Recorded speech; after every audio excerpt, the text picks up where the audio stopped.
So the Denver Broncos have had a multitude of receivers, prolific receivers in their storied history of the franchise.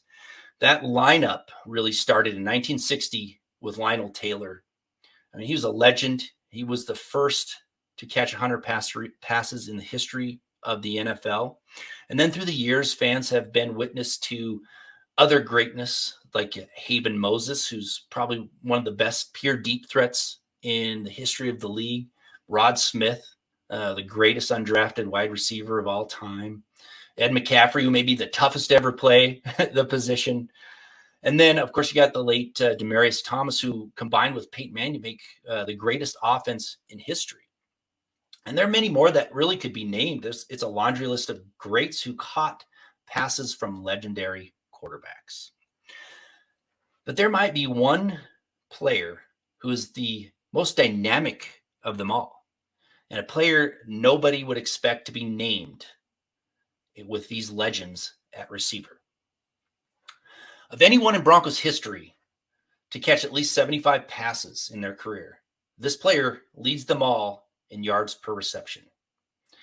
His 20.5 yards is 2.5 more than Haben Moses, who is one of the greatest in history of the NFL in this high watermark.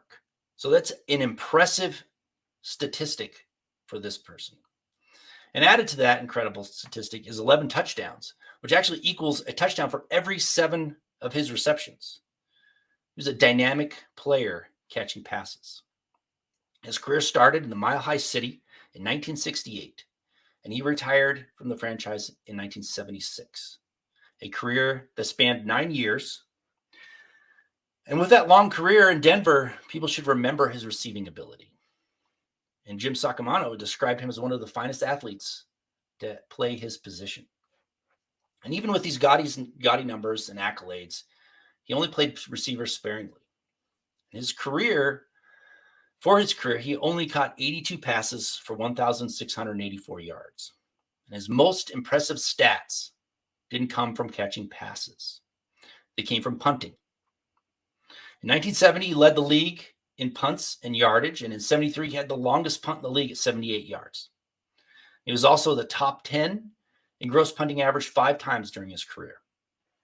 And he led all Broncos with 23,986 career punting yards until Tom Ruin came along and passed him 2 decades later. And he still ranks number 2 overall in punting. One of the best directional kickers in the Mile High City. His legendary status came from his leg, not his hands. His name, Billy Van Heusen, a Broncos punting legend and quite possibly the most dynamic receiver to ever don the orange and blue. And that is your Mile High legend.